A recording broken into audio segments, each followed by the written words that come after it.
Welcome to the show, and welcome to a somewhat different episode of the I Find It Interesting podcast. I'm your host, Matt Monroe, and today I'm talking with the musician, record label owner, tech pioneer, advertising executive, and digital rights advocate, Dave Allen. Dave is a talented bass player who first showed up on the music scene back in the late 1970s as a founding member of the British post-punk band Gang of Four. He's also a founding member of the band Shriekback, which here in the States is probably best known for the song My Spine Is The Bassline. Now in this episode, we do discuss the two bands, though we spend far more time going down various rabbit holes and talking about technology, trend spotting, aha moments, and Joni Mitchell. And Dave really has an amazing story to tell about Joni Mitchell. Moments ago, I said that this episode was very different. You're not going to hear a whole lot of question, response, etc., etc. Instead, this is a conversation between two people with moments in the conversation that are absolutely enlightening, especially when Dave talks about his early involvement with music streaming technology. Lastly, this episode is nearly an hour and a half long because I've decided to keep the editing to a minimum.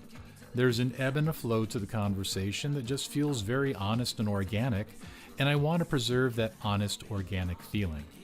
And please, stick around till the end, or what sounds like the end at first, because I kept the recorder going and captured an amazing overview from Dave of the British new wave scene back in the 1970s. With all that said and done, please enjoy this conversation with the wonderful Dave Allen.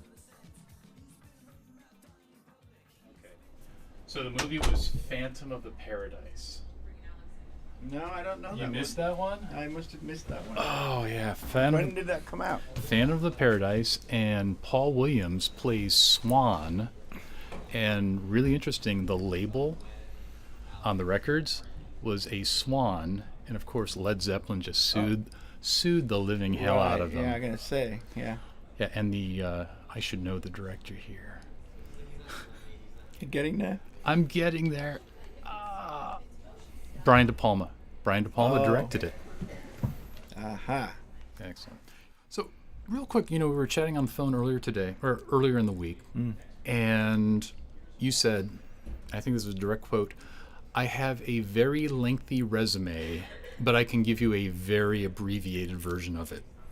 I suppose I pick out the highlights, because if I started from the beginning to the end, it would be like 2 pages, and they don't want that, because it has to go on a website or something. So give me the mid-range rundown of your curriculum vitae. And you've done a lot. I know. Obviously the two bands, and then, the two main bands being Gang of Four first, where we all met at Leeds University in the north of England, the middle north of England. And after that, Shriekback, which you just mentioned. And then, actually, there was a third band called King Swamp. And that was a sort of a experiment with some friends. We put this band together, and I was kind of not happy with the idea that you could only be in Gang of Four and you could only be in Shriekback, and it always had to sound like those two bands. I was like, why?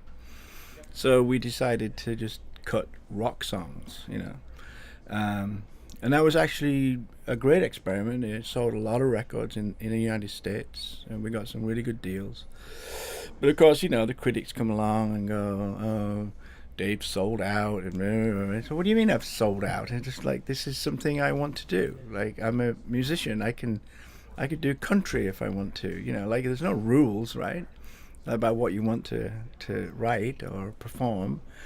And that was fine.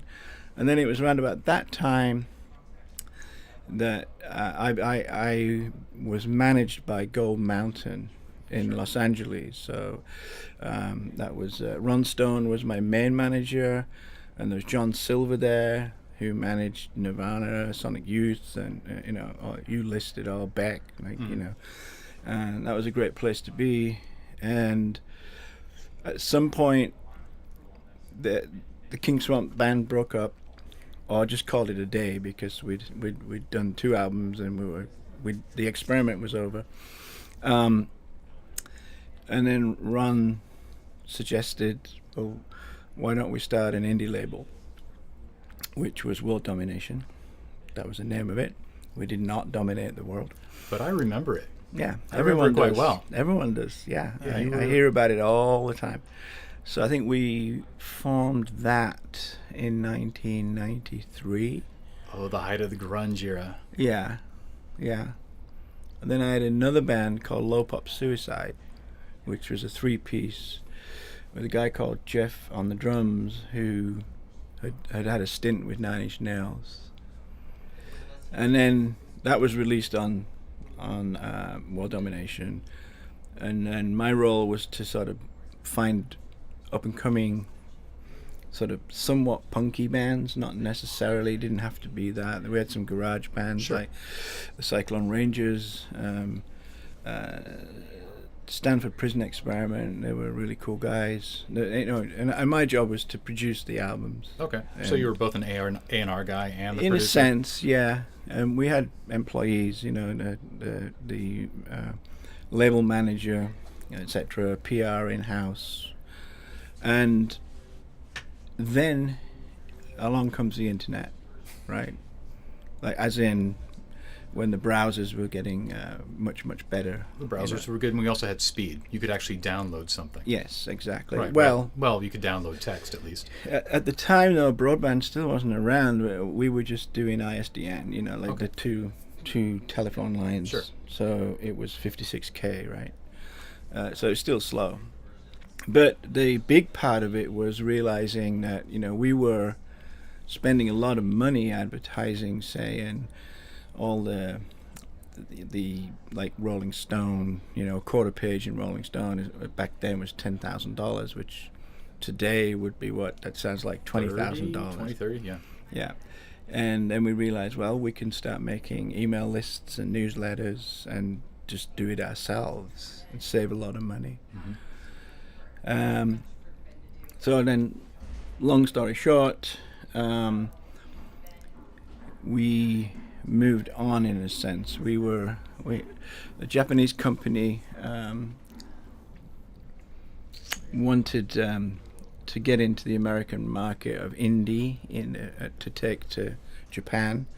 I can't remember their name now, but they invested in us to, give access to all our licenses somewhat exclusively for the investment. Mm-hmm.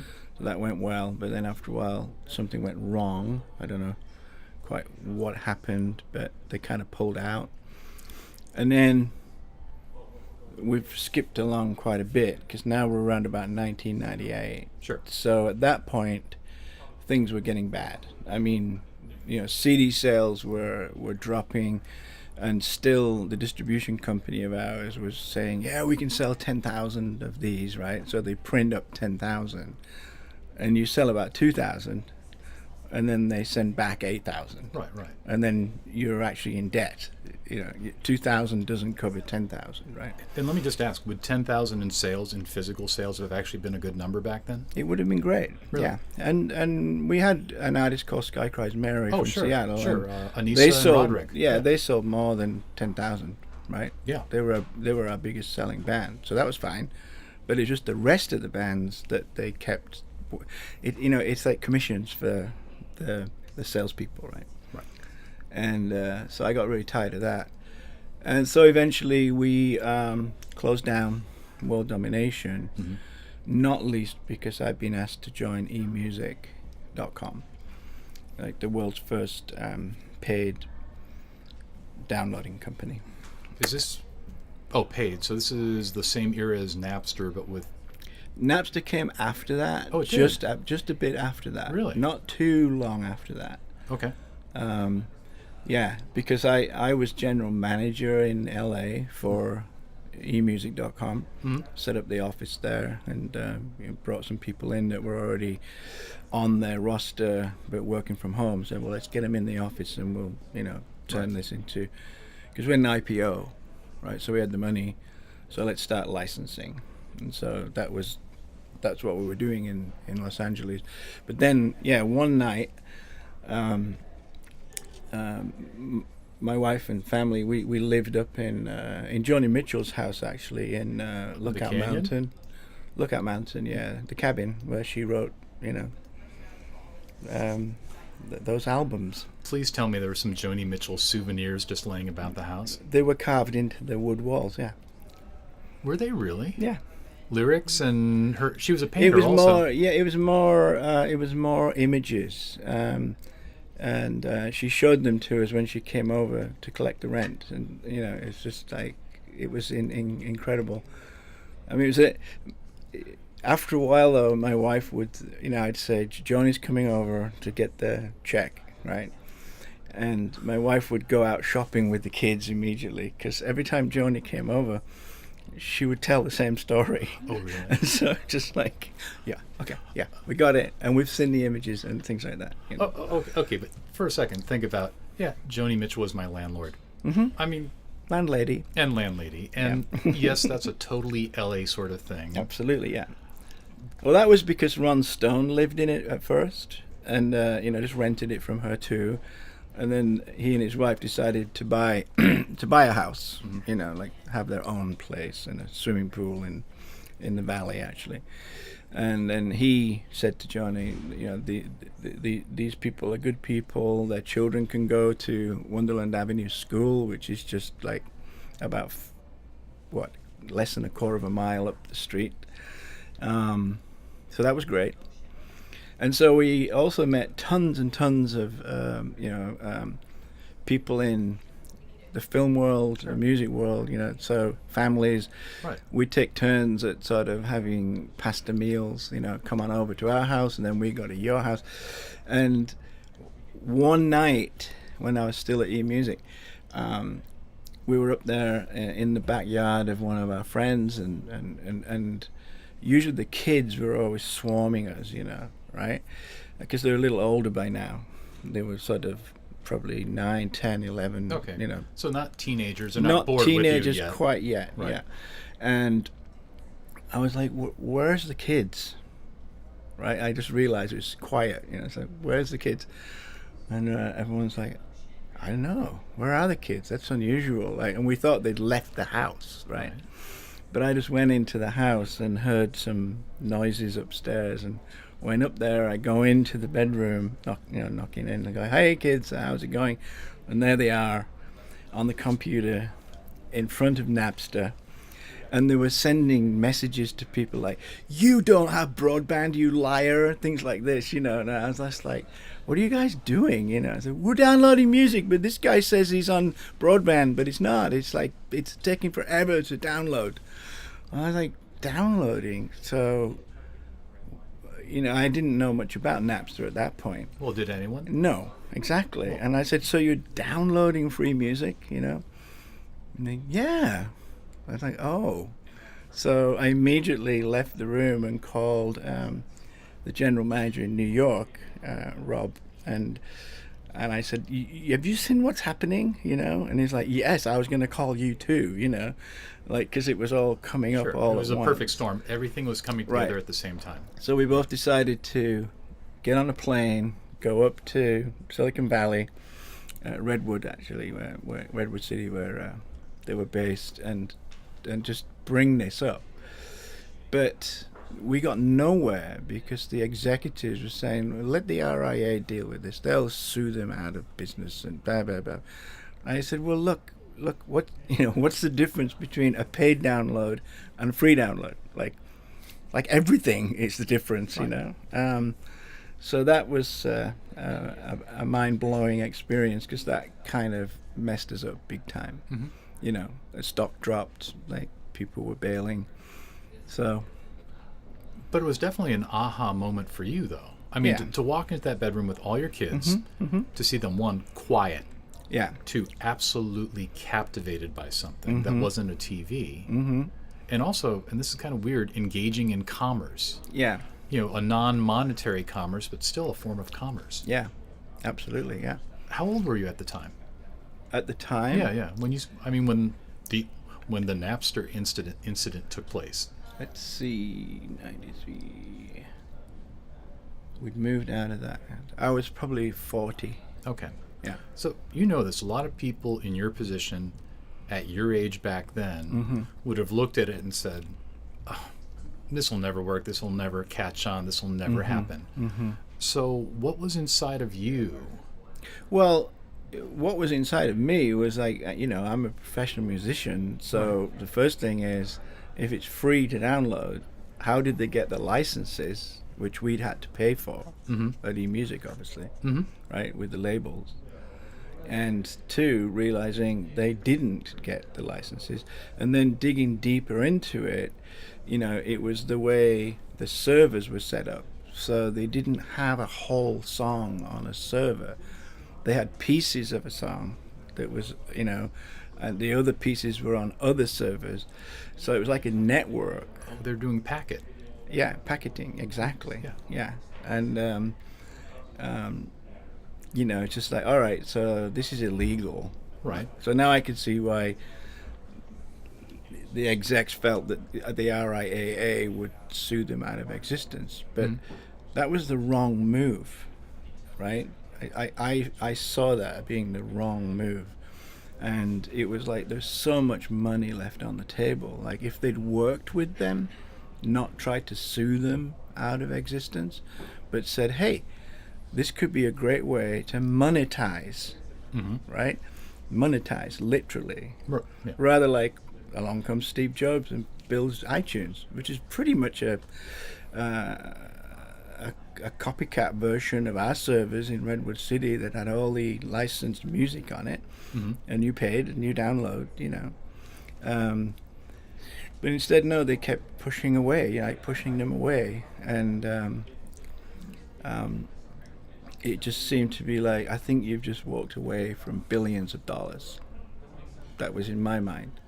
And then it became other people, started writing about that online. It's like, oh my God, there was an opportunity to put advertising in there, things like that, right? Just advertising, or the paid downloads, like license from us, and we'll give you a good deal. We'll invest in your company because you're going to need investment, especially if you're going to get sued or whatever. And that was the start of the ringtone era, if I remember right. I mean, didn't David Bowie license his music as ringtones for lots of money? Yeah. I mean, and actually that just brings me to another point there with the internet back in the day. The musicians were suddenly attacking the internet. That was the whipping post, right? Sure.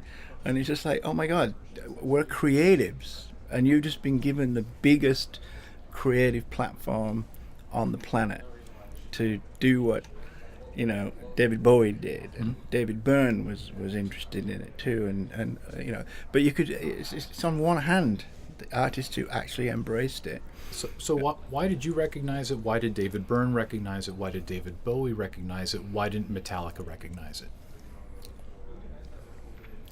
I think Metallica are angry men. But they've got over it now, right? Well, sure, they've all gone to therapy. No. But I really like Metallica's music, I must admit, but it was a bit weird when they started to sing singularly, sue, and it's just like, okay, right, And but but it's about looking around corners, and that's what a lot of people say about me. It's like, wow, you've always sort of looked around the corner and found something that's going to happen, and you understand it. And I said, well, it's not something that I was aware of.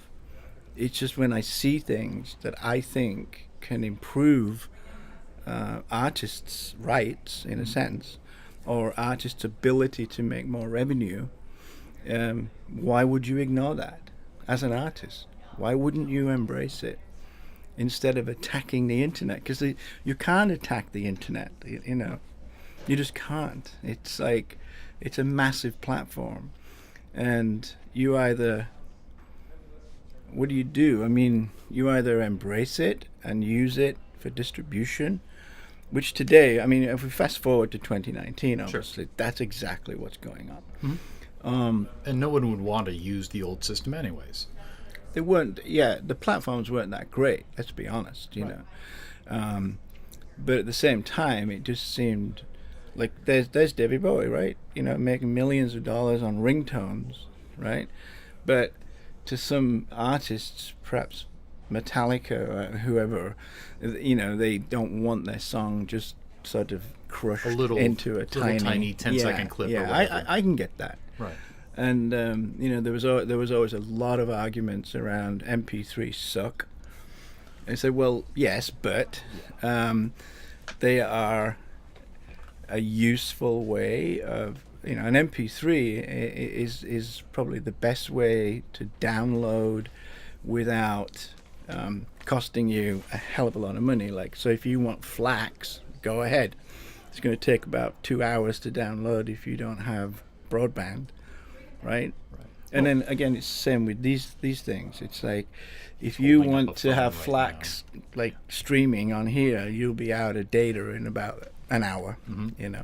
And you're not going to hear the difference unless you have studio grade headphones, anyways. Well, this is it. This is it. It's like the last mile again. Mhm. Like everything, right? You know. So in other words, people complaining about MP3s, you know, you just want to ask them, well, what is your amplifier?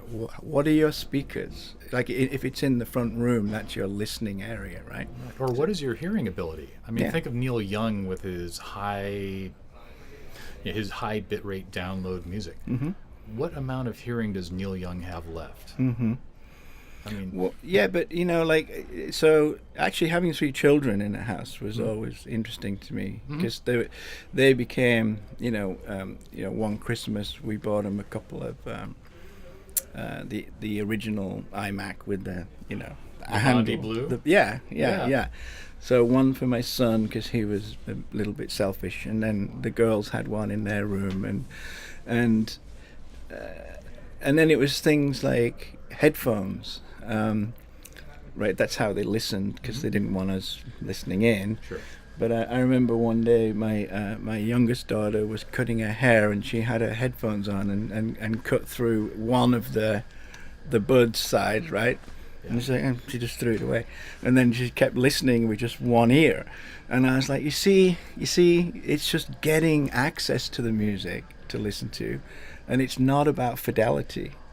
It's not about needing a high fidelity stream to your ears. It's just like, now that reminds me of listening to John Peel when my mother would send me to bed, you know, like, and I'd get under the bed sheets with my little transistor radio and listen to John Peel, right? On AM radio. Yeah, it didn't matter. It was just music and John Peel. You know, it's like, I always found it strange that people were worried about high fidelity quality and things like that. You know, it's like people who buy those turntables that are concrete, you know, and things like that. It's Right. supposed to be the best thing in the world. It's fine, but if your needle's not good, it's terrible. And you just paid $3,000 for something that doesn't give you a $3,000 experience, right? Or your speakers are useless, right? So we've kind of gone off topic a little bit, but eventually eMusic had to sell for pennies on the dollar. Well, it was the .com era, right? Yeah, Almost Universal everything sold Universal for bought pennies them on for the dollar. 50 cents on the dollar, I think. Okay. And then various entrepreneurs picked it up from them, like buying it. And actually, eMusic today still exists. You know, its catalog is very good. If you want particularly jazz and obscure things, that's the best place to go. Really? Material that can't be found in, say, Spotify? You're not or going to find iTunes? it on iTunes or Okay. maybe Spotify. I don't know. But anyway, so the company went away, and Intel hired a bunch of us. That's what brought me up to Portland here, because they were interested in building MP3 players. And Intel itself was interested in building MP3 players? They did them. I've got quite a few at home. Really? Yeah. The equivalent of a Zoom or a pre-iPod, are you saying? It was. Oh yeah. I mean, it was interesting. I mean, you know, it's like they basically brought us up, and I was involved in being a business director, to bring in the licensing of the music, which I'd been doing down in L.A. But it was like you got L.A. wages up here with a much less taxes and things like that, and it was good for a couple of years, but it was difficult to get things pushed through the lawyers. They were always worried because they had $8 billion in cash or something at the time, and they worried they would get sued. So I left after a while because it was just almost impossible to get a deal done before a company went out of business, right? I Google stalked you a little bit, yeah, and I found an article called "What the hell is this punk rocker doing working at Intel?" The Willamette Week. Willamette Week. Yeah. And I guess the lawyers came down on that. Did they? That's what I read. That's what I read on the internet, and you can believe everything on the internet. But they didn't come down on me. Oh, really? No. Oh, that's interesting. No. You might because I ran it by my manager. Oh, that's really interesting because in the it wasn't supposed to be a front page article either. It's just something dropped out, so they put me on the front page. Mm-hmm. I didn't care. It's like I always thought Portland had a chip on its shoulder for musicians when it used to be a bit of a bypass. You would play San Francisco and then go straight to Seattle, right? And Portland felt a bit left out. And then I heard all these rumors about me moving here, that I was going to take over the Portland music industry, which didn't really exist. Like, what do you mean, music industry? Pond? I think Pond was here. Oh, Who? They were one of the, I hate this term, grunge era bands. They were kind of a poppy, grungy trio out of Portland. And then, what was the band that did Harden My Heart? I don't know. Yeah. I mean, I wasn't paying attention to that. I mean, I had a lot of friends up here, which is one reason it was easy to move. Okay. And I came up here a couple of months before moving my family, just in case, wondering what Intel really wanted. And after a while, found that house, decided hey, might as well come up. Can I ask, were you a fit for the Intel culture? No. I was called the Apple guy because I was the only one that didn't have an Intel computer. I had no idea how to use them. Yeah. You know what I mean? I'd always been an Apple guy. Which is really weird in terms of me ending up at Apple. Right. But that was a long time before. Not long after that, I kind of weirdly got close to the advertising world. So Chris Riley, who has Studio Riley here in town, right? He's just up the road, actually. English guy. It was amazing. We lived about an hour apart in northern England, and he came to all the shows, like Gang of Four shows and things like that. We'd never met, but I was introduced to him by somebody at not PNCA, maybe it was PNCA. Some woman said, "Oh, you're English. You need to meet Chris Riley. He's English. You probably know each other." Oh, no. And I was just like, just because I'm English, Right. You're from but Oregon, I did. You must know each other, right? Yeah. Well, we hadn't met. Right. And he was at Wyden and Kennedy, and high up at Wyden and Kennedy, and we were talking about him bringing me on, just because of my background, and thought it would be useful for Wyden to have another creative mind in there, different from advertising. I hadn't been in advertising, so it was more about strategy, right, and perhaps music and MTV, right? Looking at the confluence of MTV and advertising. And then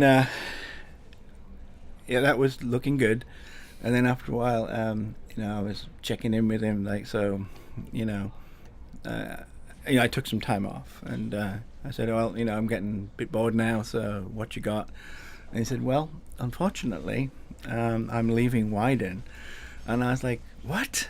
And he said, yeah, I've been hired by Steve Jobs to run the Apple website. And what year is this? I don't know. It would have been It would have been 2002. Okay.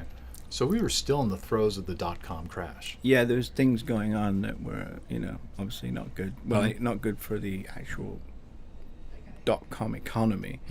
But then he went off to do that. He moved down to Silicon Valley. Well, he commuted actually, but he got a place down there as well.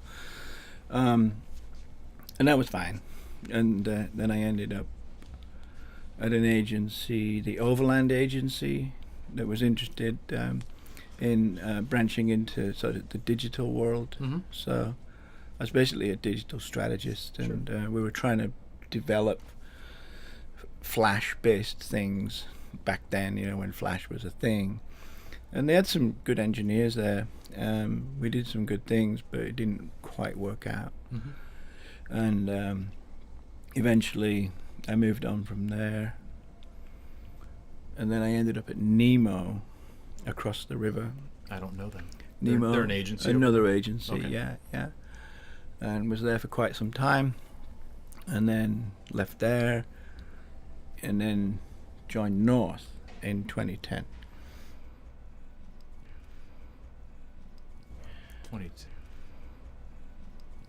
2013 to join Beats by Dre, because Trent Reznor from Nine Inch Nails and Ian Rogers was the CEO down there. They both were friends, well, still are good friends of mine, and they'd asked me to help them out, setting up the streaming music service, because that was Jimmy Iovine's way of selling the whole caboodle to Apple. Sure. Because they wanted a streaming music service, Of course, we had all the engineers, we had a lot of good people on staff. Because I think Apple had looked into trying to hire these engineers, right? But obviously, any engineer who's been asked by Apple to come and start a streaming music service is going to give them the number he wants, right? There's no, I'm sure there's some kind of base level, but if there's not many of them around. If you're a rock star engineer, you can name your price. Absolutely. So I think it all fell into place because Beats by Dre, the company, not the music streaming side, was very profitable. It just got the high-end headphone market. It just killed it, right? So they were profitable. So there was no reason to worry about investing in the whole company. Even though the critics said, what a stupid thing that was to do. And look at it today, it's like the streaming music service is doing fine. Beats by Dre is still hopping along, doing different products and all sorts of things. And yeah. I never thought I'd end up at Beats by Dre, nor did I ever think that 7 months later I'd be working for Apple. Which was fun. I really enjoyed it. That brought me to realize as well, I was dealing with managers and artists. I was on the artist relations team, and I was seeing a lot of artists not re-signing to labels again when their contract expired, or not even signing in the beginning, just keeping their copyrights. Which is really ironic because for about 20 years when I've been on the conference circuits at music conferences, that's the first thing I would say, if I was on a panel and he was talking about where's the label system going and blah, blah, blah, blah, blah. And, I was like, look, the label system is never going away. It'll always be there.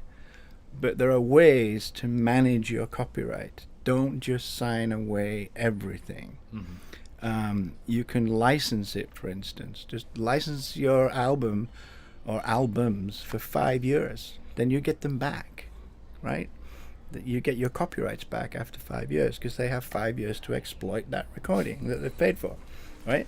And when you say exploit, you mean... You sell. Sure, okay. Yeah. Okay. Yeah. Just to clarify. No, I know. Yeah. And then you're into this era of streaming music where, again, the artists are slamming Spotify or Apple Music or Deezer, etc., right?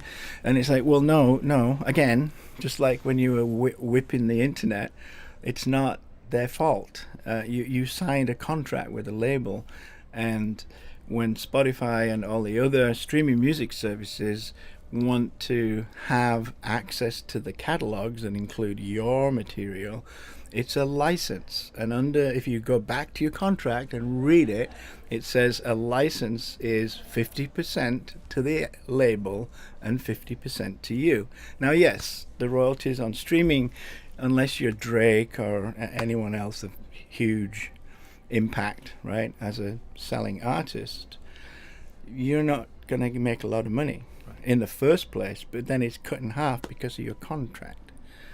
And they still don't like that. They don't want to hear that. But that's the reality. It's a reality, and it just shows you that artists just don't understand they're in business. They're in the marketplace. Right? They're in the marketplace. If you write a brilliant song and it's streamed forever on all playlists, or for the whole year, you'll probably make, I don't know, you might make $40,000, right? But if you don't, you're going to make $40, And I know that that's not a good place to be. But I'm just interested in knowing, why were you able to accept this and so many other artists weren't? Because you really represent maybe 1 or 2% of the musicians out there who accept streaming and the payment schedule. Mm-hmm. Why is the remaining 99%, 98% basically just pissing and moaning? Well, because look, when new things come along in any business, right? Any business that I don't like the word disrupt, but it's one way of describing it. If you're a travel agent, right? A travel agent in Portland in a little store where people are supposed to walk in and buy airline tickets and hotel things, right? And then suddenly it's all online with hotels.com and things like that.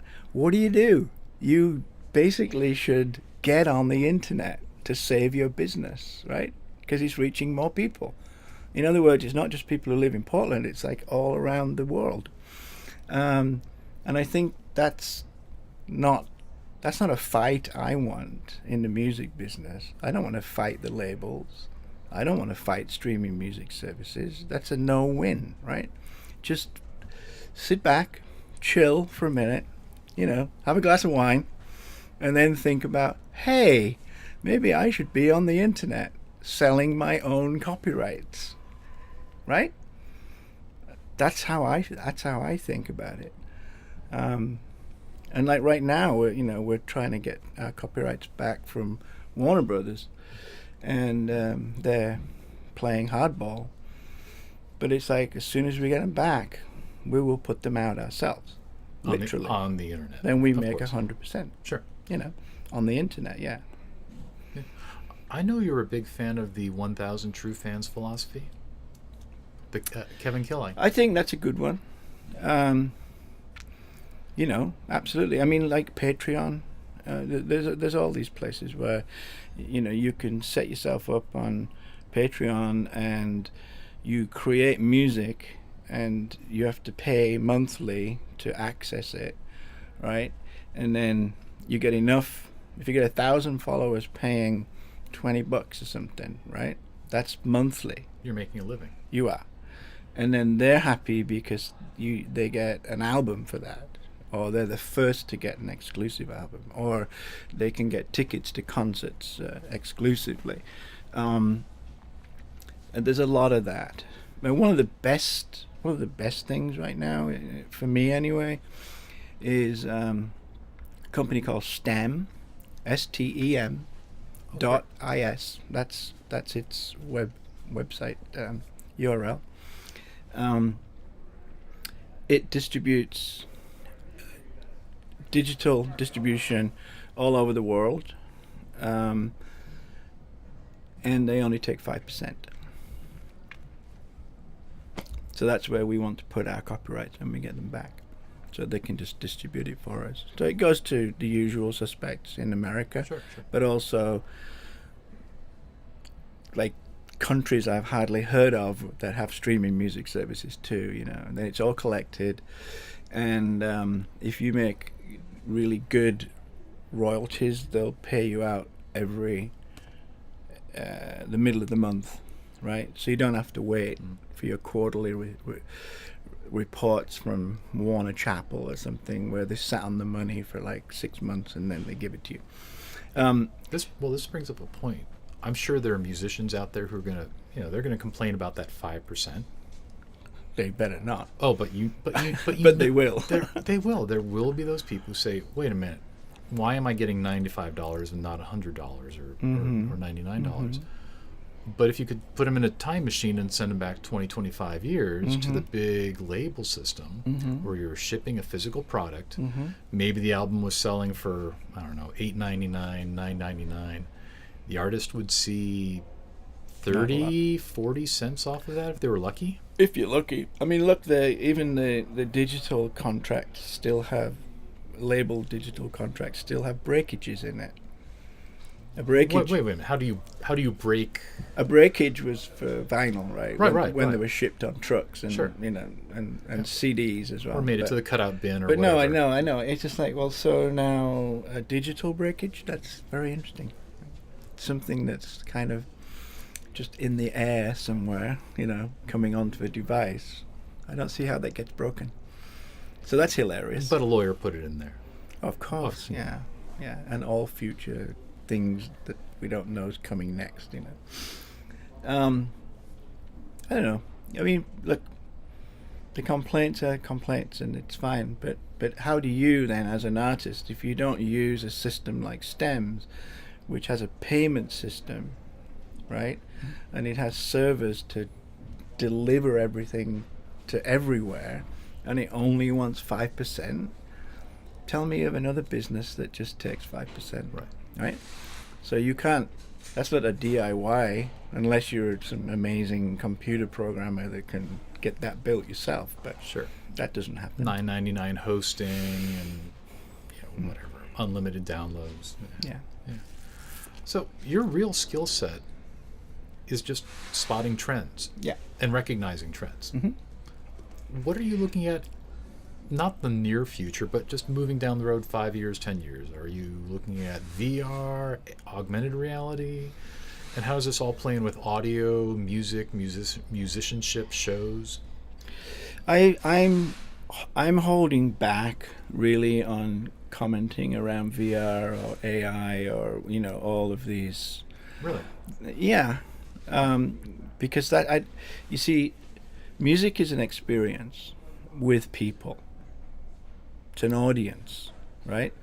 So you go to the Crystal Ballroom and you can be in that crowd watching Nick Cave, right?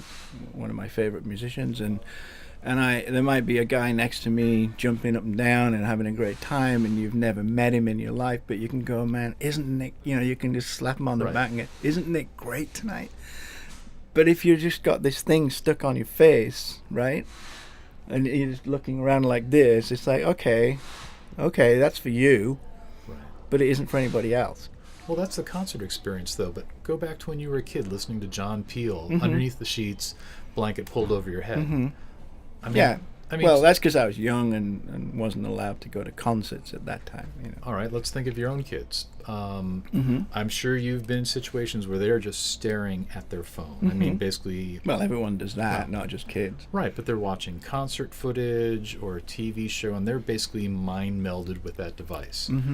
Think of the upcoming generations. Yeah. Do you think they'll want to slap that face hugger onto themselves and maybe participate in a concert virtually? Yeah, sure. I mean, some people will do that. I'm not saying it's not going to take off at some point, but I don't know when. Okay. Fair enough. In other words, these headsets are very expensive, right? And then, is it a really good experience that you've paid for? I don't know. I mean, like in terms of like AI, artificial intelligence, I think that is doing best in the healthcare world. Like helping surgeons and doctors you missed that. The AI got it. Like, sure. This person's just starting the very early stages of pancreatic cancer, which is one of the most difficult to get. But the AI gets it. It's amazing. And then you can operate really quickly, because once it's spreading in the pancreas, you're doomed. There's no way to stop that. Well, the gift or the power of AI is it recognizes patterns that we don't recognize. Mm-hmm. It's more neurological in a weird way. Yeah. I have to admit, I'm absolutely fascinated by VR, Mm-hmm. and I've actually strapped the goggles on and had amazing experiences. Yeah, absolutely. The weight bugs me quite a bit, Mm-hmm. and just the fact that I have something strapped to my face bugs me quite a bit. But I wear glasses, you wear glasses. Mm-hmm. It's just a matter of time before what we wear on our faces on a day-to-day basis will be our viewing device, to whatever, a concert in Barcelona or Burning Man or whatever. Yeah. No, I can see that. I mean, but again, it's like if I went, I'd prefer to be in Barcelona. I'd prefer to be at Burning Man. Oh, absolutely. And I think that's what most people want. They want that experience. Mm-hmm. And it's something that's kind of built into us, like I've written essays that have included, look, when you're in the womb, you're listening to your mother's heartbeat. That's your first musical experience, right? And then, you grow up and it's like music is a sort of it's one of the best art forms for different reasons. So you can go to an art gallery, the National Gallery in London, and see these amazing paintings, and if you just sit there for an hour staring at that painting, you come away feeling amazed. And I think the same thing with music. It's like if you're in a crowd, right, and you realize that this crowd loves the same band that you love, but you don't know each other, there's still this humanness about it. And so I think that's why I'm holding off at the moment. I want to see how VR can create that. Mm-hmm. Perhaps that's the next step for VR, where it's more audience based, not just solo based. Sure. The holodeck or whatever comes along. Right. Let's rewind the tape quite a bit. Mm-hmm. When you were a kid, teenager, Yep. Listening to that AM radio underneath the sheets. Well, you were probably... Oh, by then I was old enough to go out. All right. Well, actually old enough to sneak out. What were you sneaking out to see? We lived in my parents hadn't bought a house at this point. They were renting a council house, which was the local government. Anyway, but it had a veranda outside my bedroom window, so I would just climb out onto the veranda, slide down the gutter pole, and then we would all gather nearby in a field and then rush off down to this place where a bus that we'd put money in to get this bus, and it would take us to Lancaster University, which was 20 miles away. Mm-hmm. And so, back in the day, I got to see T-Rex. Really? I got to see Man, a Welsh band who were really cool. I got to see Freddie Mercury and team. Playing at a university. Yeah, open for Martin the Hoople. That's the first time they ever toured. Yeah, Queen. Yeah. It probably blew Martin the Hoople off the stage. Well, a man in a white, tight outfit, putting his little microphone between his legs and things. I don't know if the ladies were impressed, but it's kind of like, what's going on here? But they were great. They killed it, and then Martin the Hoople had to try and follow that, and Right. They were the main act, and so on. So there was many artists came through Lancaster. I don't know why Lancaster's a very small town. I was just surprised that it was a university, so they had the funds to put on shows. So yeah, I saw tons and tons. And then I saw the Stiff tour there. I also saw that. With Nick By Lowe, then, Ian Dury. Nick Lowe, Elvis Costello, Ian Dury, Eric, what's his name? Reckless Eric? Reckless Eric, yeah. It was this whole Stiff. Sure. And they were touring by train, so it was amazing. I saw them at Leeds as well when we were at university, so I just happened to be back home and they were there again. And then actually, I was on my way to London the next day on the train, not their train, but Elvis was on the train. Elvis Costello. Yeah. Okay. And he was in the bar, and I saw him, so I went wandering over there, because we'd already formed Gang of Four by this point. And I just introduced myself as I'm the bass player from Gang of Four.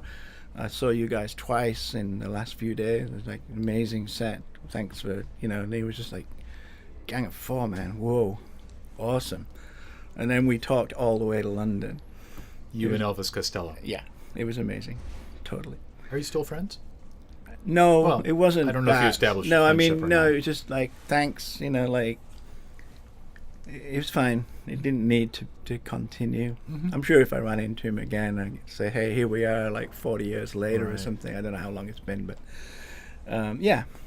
I'm going to make a quick side comment. Your bass playing has Mhm. always reminded me of Bootsy Collins Yeah. meets Nick Lowe. Because Nick had a very sharp, very staccato style of playing. Well, Bootsy Collins is one of the Bootsy Collins and Flea both gave me big ups. Mm-hmm. They were fascinated in it. Flea learned how to play bass by listening to Entertainment, our debut album. Really? Yeah, and he's still a friend. Interesting. And he's a jazz guy. I mean, he's a jazz trumpeter also. He was, yeah. That's right. And then Bootsy wrote something nice. I don't know where it was, but there's been lots of other bass players have mentioned me.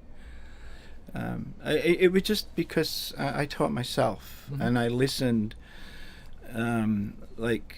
So weirdly, it wasn't the right thing to say back in the punk days, but I was listening to Weather Report and Jacko Pastorius. Of course. And I thought, wow, Jacko's amazing, but it was fretless. And I tried fretless, but my hands weren't big enough. Like, you really have to, use the scale, because there's nothing on, it's just No indicators, no fret lines. it's like an upright bass Yeah. turned over, right? And then I was listening to the Meteors from New Orleans. Of course. Because The that Neville- funky stuff, and anything by James Brown, obviously, and reggae, dub reggae especially, really, because John Peel turned me on to that. And so by the time we were forming the band, that's what I brought to the band, was I was a more seasoned player than the rest of them. Hugo, the drummer, was just learning the drums. He was tight, though. Very good. Yeah. No, he got it. Yeah, it was quick. And Andy Gill was, he was pretty proficient on the guitar. And then it just became a thing with us where we were into the funky side of things and into the dub side of things. So the dropouts that we have, whereas I might stop playing bass, Andrew keeps playing guitar with the drums, and then turn it around again, and then I'm just playing with bass and drums, and Right. Andrew drops out. That was just coming from dub. Sure. Because there's a place in town, in Leeds, called Chapeltown, which had a Jamaican residency there, and they had a great club there, and they would they'd fly to and fro back to Jamaica and come back with these dub pressings, that no one had ever heard, and then they'd play them in the club. So a lot of us students were just going there to listen to that, because it was open all night, Was that old Sly and Robbie and Lee Scratch Perry? Oh, yeah, all of them. Burning Spear, Right. like just everybody. Yeah. Interesting. And then, Do you think Gang of Four was misinterpreted? in what way? Well, boy, in so many ways. So often they were viewed as a punk or an art punk band. And when I listen to old Gang of Four recordings, to me it's basically funk meets Ornette Coleman. Mm-hmm. It's your bass playing, which is obviously influenced by Bootsy Collins. Yeah. And then Andy Gill's guitar work, to me, was basically a guitar interpretation of Ornette Coleman or James Blood Ulmer or any of the more Avant-garde. Well, yeah, James Blood Ulmer was somebody I really liked. Okay. I don't know if Andrew listened to James Blood Ulmer. He didn't put out too much back then, so there wasn't a lot of his work. There was, it was post-punk, and that was what the media in Britain and Europe were calling it. They had latched onto that. So it was us and Wire and Pop Group and a band called This Heat. Have you heard This Heat? No, I don't know them. You need to listen to This Heat. Okay. Yeah, they were a 70s band, and the drummer played on fire extinguishers and pans, and that to me was like, oh my God, this is so different. Like, so there's punk rock, and then there's rock like Led Zeppelin and things, right? Yeah. And punk rock was beginning to decline. That's how the post-punk thing arrived. Like taking it up a step, in a sense. Like, take that energy, but it doesn't need to be mohawks and bondage pants, and because we never dressed like that. It just seemed ridiculous to us. Well, your lyrics were sharp also, and they were more than just. Yeah. It was more than just eat the rich. It was, well, if you are going to eat the rich, are they nutritious? Do they taste good? Why would you want to do that? It wasn't really about eating the rich. What it was politics with a small p, like a personal politics, right? So it was all about, look, the man. If you want to talk about the man, fine. But if you want to fight the man, there'll be circumstances around that.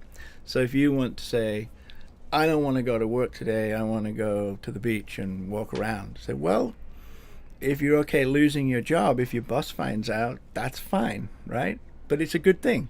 It is a good thing to think about. And then just take everything in for yourself, and then consider your personal relationships, which was all about, girlfriends, boyfriends, whatever, right? Like, you don't have to listen to what the world is saying. You have to focus on what you want and what your partner wants, and you have to work it out. The fact that I've been married 30 years is because we both worked it out, my wife and I. We very rarely argue, and if it's anything, it's over small things, which is ridiculous, and then you have to say to yourself, well, that was ridiculous, My wife and I laugh at each other on the way to the coffee shop every morning. Yeah, good. Just about the stupid shit we do. Yeah, I know. No, we're the same. Actually, when we were having dinner last night, it was full of very old people. And she was looking our age or old people. How old are you? I'm 55. Well, I'm way older than you. You're 60. 63. Okay. But they were a lot older than us, and my wife was laughing. I said, well, what are you laughing at? Like, I said, look at us in this old people's restaurant. I said, well, it's not normally the old people's restaurant, right. But they find it nice to have Valentine's night there or something, So it's those kind of jokes we have with each other, and aging, things like that. But she's younger than me, actually. She's 52. So. What do you think 22-year-old Dave Allen would think of 63-year-old Dave Allen? Wouldn't be expecting certain, knee pains and, from playing, so that plucking, the style fast. I play on the Music Man has damaged this finger. Oh, I thought it was arthritis, but doctor said, no, you've damaged that somehow, and that's because I was like plucking the G string as I'm hitting the E string with my thumb, right? Boink, boink, boink, boink. So it's that. But yeah, I mean, I don't think at 22 you're looking that far ahead. You just want to get through what you're doing and making things work. I mean, it was a great experience to be touring for a long time and seeing the world in different ways, and reading. But back then, before the Walkman came out, we just carried books with us wherever we went, because you're sitting in a van or a bus or on a plane, and You have to do something, otherwise you'll lose your mind. I have to admit, my phone has destroyed my attention span. Mm-hmm. Absolutely. Mm-hmm. And I do try to read every day, Mm-hmm. but I've gone from being able to sit down and pour through an entire book in a day to Mm-hmm. I'll do a chapter. Mm-hmm. Okay, tomorrow I'll read a chapter. Okay, the day after tomorrow I'll read another chapter. Now it takes me about a week or so. Mm-hmm. Yeah, I'm an avid reader. I've got a huge library, and pretty much every room in the house has got shelves of books. Really? Mm-hmm. Real quick, what are 3 books you think everyone should read? Recently, I've been focusing on female authors. Mm-hmm. Lynn Ullman just came out with Unquiet, Mm-hmm. which is about her dad, a filmmaker, right? And The Mars Room, Rachel Kushner. I don't know that one at all. Oh, that's really amazing. Is that fiction, nonfiction? Fiction. Okay. Yeah. These are all fiction books. And then Rachel Cusk. I've got all of her books. And I just found it more fascinating. I don't know whether it's because of the political sort of nightmare we're in right now, and women winning a lot, Mm-hmm. and standing up now with the Me Too movement, for instance. I just suddenly started focusing on, see a great review of a female author's book. It's like, all right, I'll just buy that and read it. Because Lynn Ullman and Rachel Kushner, The Mars Room, I'd never read any of their books, so it was enlightening. They're really great books, both of them.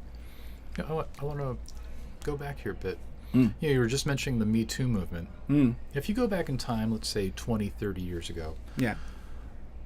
and I see you checking your watch. I'm checking No, my I'm watch. not. That was just my Dark Sky app that tells me it's about to rain. Oh, all right. Dark Sky. Yeah, go on. Yeah. You go back 20 or 30 years ago, movies were incredibly rapey. Mm-hmm. I mean, jaw-droppingly rapey. Mm-hmm. And we look at them now and just say to ourselves, how was this even allowed? Mm-hmm. What aspects of our society today do we accept as normal that in 20 or 30 years we're just going to look back on and say, what the fuck? Well, I mean, that is an interesting question. Like going back, for instance, like Taxi Driver and what's her name? So you got Robert. Jodie Foster? Yeah, like she was like, what, 15, 13? I think, yeah. In a very violent movie, in a sense. Mm-hmm. And that's like having a schoolgirl around you all the time, and because that's a great movie, but we didn't look at it then, obviously, in terms of why is this very young girl involved in this movie, right? Is that speculative, or gratuitous? Is it gratuitous, or is it good for her career moving forward? Because she's survived that in a way, but we don't know. She survived the movie experience, but we don't know what she went through mentally as a 13-year-old girl. That's where I was going. Yeah, it's just like, how did she feel? Mm-hmm. Did she feel exploited? Who knows? And I haven't seen that movie in a good 20 years or so, and I'm sure if I were to watch it now, I would be absolutely appalled. Yeah. Well, I mean, it also, there's that thing where De Niro's trying to date the politician, right? Is she a politician? But he's also trying to date her, and that gets weird too. Yeah. So coming back to our era, though, what is there that seems normal now that 20 or 30 years we're going to look back on and say, wow, that was really strange. What were we thinking?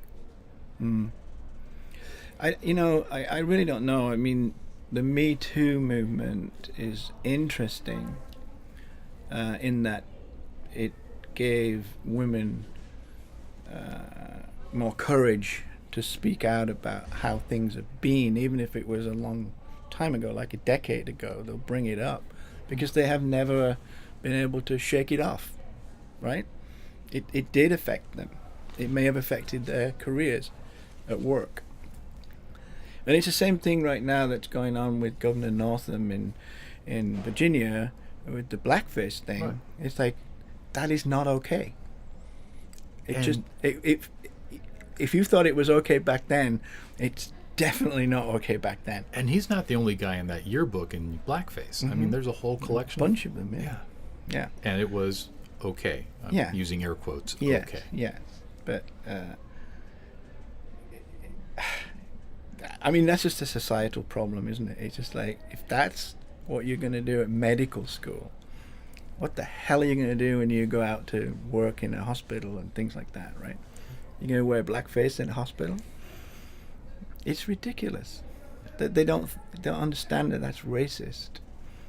And then everything else, the sexism amongst, women and males. There's some homosexuals coming out about being, with who's the actor that got dumped from the film for assaulting young men. I can't remember his name now. See, this is the problem with being middle-aged. Yeah. He was... they had to redo that movie. They got another actor to fill in for him. Well, tip of my tongue. Yeah, we'll ignore that. Well, that happens brings too. up a point. I mean, gay marriage is now. Well, we live on the West Coast. On the West Coast, it is acceptable. It's moderately acceptable in the Midwest. But were you to go back in time, just even 10 or 15 years ago, if you were to propose, gay marriage will be legal and acceptable, everyone would have thought you were crazy. Absolutely, yeah. I know. Yeah. But then, I mean, that's societal changes too. It's a bit like climate change is actually beginning to catch on amongst the public now. They're realizing we've been told lies. Well, it's catching on amongst a segment of the public. Yeah, not everybody. Right. Yeah, but some people drink the Kool-Aid and will never accept it. Right. And they'll still keep building their homes on beaches where hurricanes arrive. Right, and blaming it on China or whatever. It's China's fault. Yeah, it's China's fault. Hey, I'm going to wrap up here really quick. Who are your heroes? My heroes? Yeah, who not necessarily who inspires you. Actually, I take that back. Who inspires you? Who's made you want to be a better bass player? Who's made you want to be a better songwriter? Who's made you want to be a better human being? Radiohead. Okay. Especially Tom. But also the band itself is amazing, They're like the Golden State Warriors of music to me, because I love Golden State. David Bowie. I've always admired David Byrne and the Talking Heads. What have I been listening to recently that I really like? What's on your playlist right now? Actually, the latest National album I really like. I like that a lot. Sharon Van Etten's new album is amazing. I don't know her. Oh, yeah. You got to find Sharon. She's playing at the Crystal Ballroom on February 21st. Jazz, rock, pop, EDM, psych trance. It's hard to describe. Okay. Female singer-songwriter, where it used to be just a band. Right. And then she got married to the drummer in her band, and he produced this album where it's a little more electronic in the background, like amazing sounds, where she's still playing guitar and singing. Right, but with a layer to it? There's a big layer to it, which is kind of very impressive for her, from what we're used to. She's put out quite a lot of albums. I really like her. Phoebe Bridgers is amazing. I've noticed a theme here. You like women artists, whether it's authors or musicians. I think St. Vincent. Look at St. Vincent. Not only can she shred, she can produce. She makes great albums. I think women are outdoing the men for sure. With the sort of way they're approaching their music is not. It's not shoegazing like rock bands turn into shoegazers for me. It's like, why are you moaning? Why are you complaining? Like, rock and roll is meant to be up tempo and having fun, right? And you lot I don't know what you're doing. I don't want to listen to that. And that's why I like Radiohead. They just make amazing music. It's like orchestral. It's like it just lifts you up somehow, even if Tom's moaning a bit. Favorite Radiohead album? Oh man, that's tough. I mean, In Rainbows was really special. But I think everything they put out, I buy. I'm signed up on their list, and I buy their box sets of vinyl. Because I like that. I've got my Technics deck and a nice system downstairs, and yeah. But In Rainbows was mind blowing. Weirdly, I was the first one in Portland anyway to review it when I had my blog, because people in England hit me up, said, "Dude, In Rainbows is available for download." You could buy it. So I downloaded the whole album. I listened to it and wrote a short review of it, because I didn't have enough time to spend with it, and then suddenly that became a little bit viral on the internet, because other big music blogs were picking it up, because they hadn't gone to work till the next morning, so they hadn't been able to pick it up after midnight. It was just after midnight. I just happened to be online, and texts were coming in from friends in London. So that was fun. I'm trying to remember, when did that come out? How long ago? It's been a while. I mean, was it pre iPhone? Oh, I don't know. Let me just check. So we'll have a look. Okay. Says Dave. So personally, I was gonna say my favorite is the Benz. That's a good one. Yeah. I'm a guitar player, and so Yeah. when that album came out, I was like, okay, this is what guitars are supposed to sound like. Yeah. Yeah. It was released in 10th of October 2007 as a pay what you want download. So that's when the iPhone had just come out, 2007. Well, that's the perfect storm right there. Yeah. But, In Rainbows is great. I've got a lot. I mean, they released OK Computer in a big box set of vinyl as well, which is, that one was a great one. I remember running into the radio promoter for Capitol Records in a bar in Los Feliz, where we used to live, and he was looking pretty down and out, drinking at the bar, and I was like, "Hey man, you okay?" Because I knew him, from being in the business, and he's like, He said, like, "What's this OK Computer shit?" Because he was promoting it, right? And he wanted another. He wanted I'm a hit creep. song. Right. He wanted creep, right? And I said, "Dude, this album is The Dark Side of the Moon. It's going to be around forever." And he wouldn't accept that. He said, "Well, there's no singles."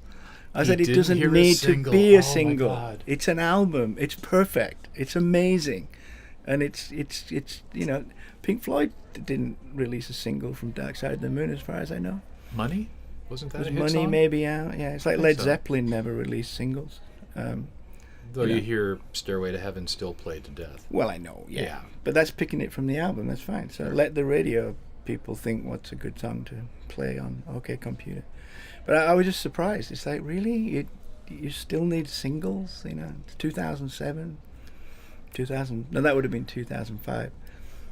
But still. Well, this goes back to something we were talking about earlier about that ability to recognize an opportunity, or that ability to recognize a change in the system. Mm-hmm. It's not a good thing or a bad thing. It's just a thing. Yeah. The system has shifted. Mm-hmm. Accept it.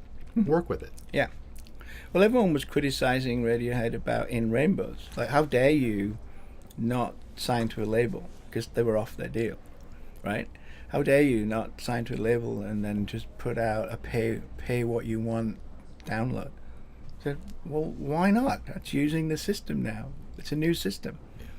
Hey, real quick, you have a new company, Din Workshop? Din Workshop, yeah. What exactly is that?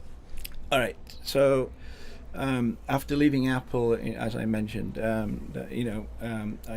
saw people, managers getting smart about not re-signing their acts back to a deal that they just expired. Mm-hmm. So keep their own copyrights. So that's the fundamental part of it. Is we would like to create more revenue streams for artists that own their own copyrights, and that's like doing experiential events or introducing them to brands. We feel, my business partner and I, we feel that brands get it wrong. Like they'll just ask for a song, right, and stick it in a video like a commercial, and then the artists, if they're on a label, they only get 50% of that, and then the manager takes their piece. So it's not. I often wonder, does the brand understand that that money that you pay to the label doesn't necessarily get in the hands of the artists, Mm-hmm. right? But if you own your own copyrights, then we can work with them to. What we want to say to them is, which brand do you really admire, and would you work with the brand that you really admire, right? And you get paid, but we want a longer term. We don't want just one song. We want them to understand, the brand has to understand that you can subsidize this band in a big way, where it becomes a partnership, a real partnership that you both really excel at. And so Portugal the Man, for instance, working with the Blazers here, that seems to be a great relationship. You know, they write songs and jingles and things like that. And are they running that through your company? No, They're not. No. They're on Sony, I think, Okay. and that's fine. I'm not complaining if bands get a big deal and they're in a good place. Fine, that's great. And maybe, I don't know the terms of their contract, but it might be that they got a contract that says, and by the way, we're going to do our own work with brands that you don't need to worry about. So they're not taking that licensing cut. And so we want to do experiential events that the artist, we will get in front of the artist and say, look, if we get this brand that you like to pop up some money, right, that goes to you, and we will just take a piece of that to build the production for both sides. And then the idea being revenue goes to the right places. Yeah. Okay. If folks want to connect with you, you know, follow you on Instagram, Twitter, the World Wide Web, where should they go? I'm on Instagram as Dave Allen. I'm on Twitter as my handle there is Dave at Beats, because that's one of those blue checked ones. Right. If I change that handle, You're I just lose another that. Dave Allen out there in the world. Yeah. So I'm Dave on- at Beats? Dave at Beats, yeah. Okay. AT, not the at sign. Mm-hmm. Dave at Beats. And then I'm on LinkedIn. Okay. Very good. I got off Facebook quite a while ago. It's kind of evil, isn't it? Freaking evil. I mean, really. Yeah, but they're sneaky. They own Instagram. Right. So they keep, sometimes when I'm on Instagram, up pops a message saying, like, please log out and log in again. And what that does, if I did that, if I logged out and logged in, it puts my Facebook thing back again. So if you're signing in to something online using Facebook and you've tried to close Facebook, the minute you use that to sign in, it opens your account again. It's almost impossible to get out. With all the tracking information and Yep. the pixels Yep. and... Yeah. So, yeah. And you know what? Getting off it was just amazing. It gives me like more hours in my day of not thinking about checking my Facebook account. you Right. know? It really is the attention stealer of our era. Mm-hmm. Well, that and... Yeah, my wife's off it too. She got all fed up with it as well. So. But yeah, Very good. it's not a very nice company, to be honest. Like the way they lie. I said that. We'll keep that. Yeah, okay. That. Well, no, I mean, like they go to Congress and don't fess up, and things like that. So, we're gonna fix that. And No, I don't know what fixing it means. It's like a mechanic saying, "Well, I know you just wanted an oil check, but it looks like we need to replace the engine." Right. Yeah, you do. All right. Anything else you want to chat about? I mean, I could take a deep dive into music. I could, whatever. Or if you think we're good.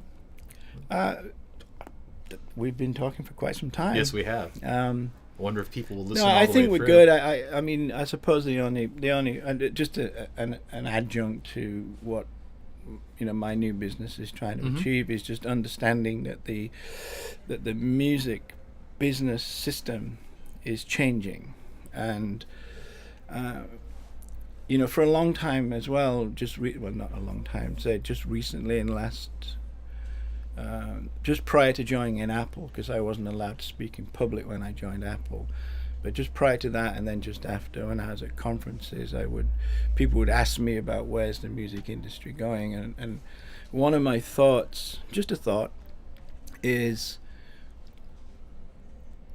and it may be a bit ridiculous, it might sound ridiculous as I say this, but it's like, why do the labels need to own the master recordings?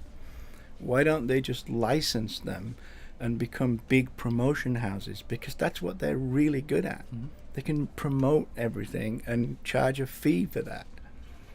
But they want to own master recordings, which I think is, if more and more upcoming artists decide never to sign, where's your business going to be in 10 years, right? 10 years is a long time, a decade, right?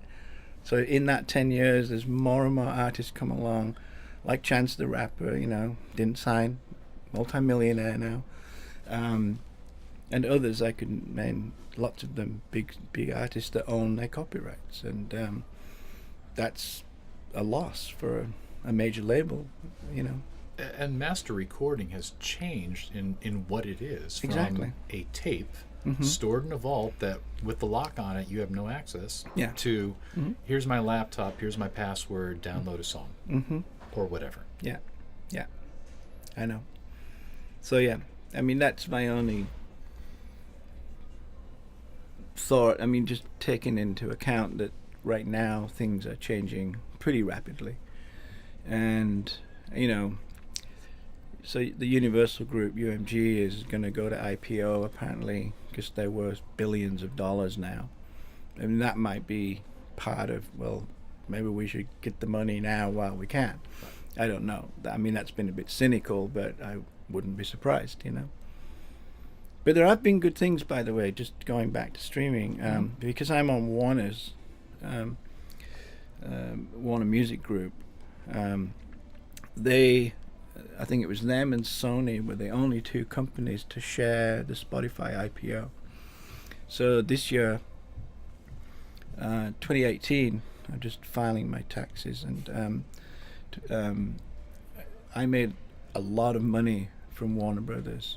They made out 2 big payments from the IPO to artists. So, like, okay, thank you. Like that makes me feel better. You know what I mean? Like, you've been obviously just sending us low royalty payments because it's streaming, and then this time around, they were, it's like, now I better scramble and see how much tax I have to pay. Or buy that condo down the Pearl District or wherever. Okay. Yeah. Not that much. Anyway, thank you. Yeah, thank you very much. This was great. Yeah, it was.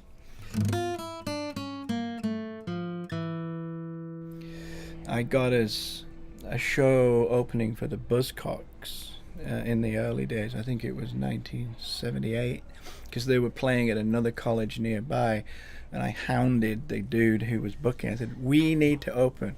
We don't need money. We just want to open for the Buzzcocks. And eventually he crumbled, because I was calling him all the time because he kept saying no. And we got that gig. And then it happened that Richard Boone, the Buzzcocks manager, was with them on that show for some reason. And he was so thrilled with us that he gave us their European tour. And that broke us, because we, all the major music papers were covering us as much as the Buzzcocks, and we weren't signed at all at that point. So we ended up on the front page of the NME, and rave reviews and all this. And actually, it's really funny because then,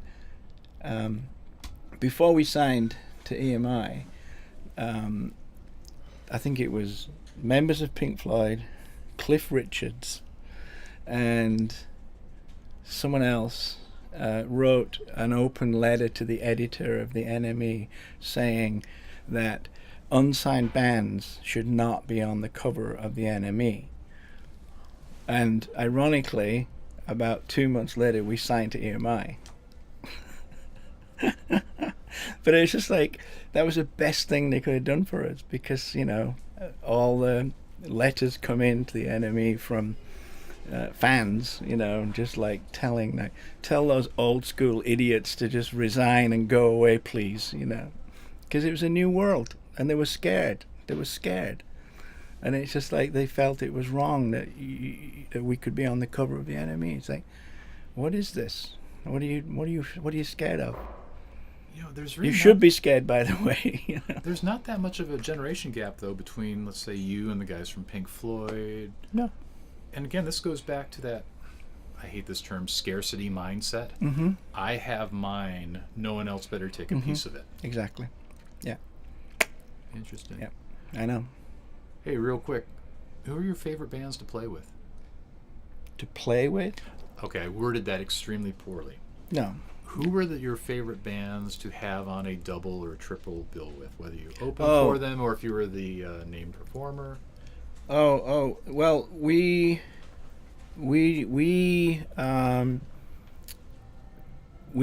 brought along female opening bands like the Raincoats and Delta 5. Probably had the Slits. We did shows with the Slits, but they were usually festival type shows, so they weren't someone we booked to have on with us. Perubu, we used a lot. REM in the United States. I mean, handfuls of bands that we really enjoyed. Who are the guys from Boston? Not the band Boston. No. Punk rock band from Boston. Oh, well, Jonathan Richman, but he's kind of predating that whole. No, it's a band. Like a punk rock band. And by the way, one of Jonathan Richman's backup vocalists lives here in Portland. Oh, really? Beth Harrington. Oh, wow. That's interesting. And she's super cool. Yeah, cool. Oh, I can't remember their name now. But anyway, they were great. They're still around. Man. Never mind. Middle age is a bitch. I know. Ah, Lordy. I know. There's too much in there that I can't get to the right file.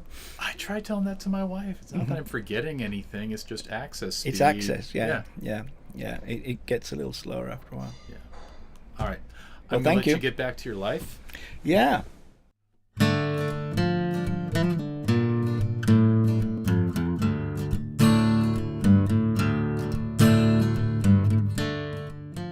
Okay. That was an amazing, interesting, and informative conversation. I hope all of you take the time to follow Dave on Twitter and Instagram, and I hope you also go out and find some old Gang of Four and Shriekback albums to listen to. Now, as a slight change of topics, if you enjoyed this conversation, please leave a review on iTunes, Google Play, Stitcher, or whatever podcast player you happen to be using. This helps other people to find the show. Again, my name is Matt Monroe, and I'll be back in 2 weeks with another interesting conversation for you to listen in on. In the meantime, do check out the show notes for this and prior episodes. You'll find links to the various books, bands, and businesses mentioned by going to ifinditinteresting.com. Lastly, if you yourself just happen to be 1 degree of separation from someone who's both interesting and who you think should be on the show, feel free to contact me directly. My email is matt@ifinditinteresting.com.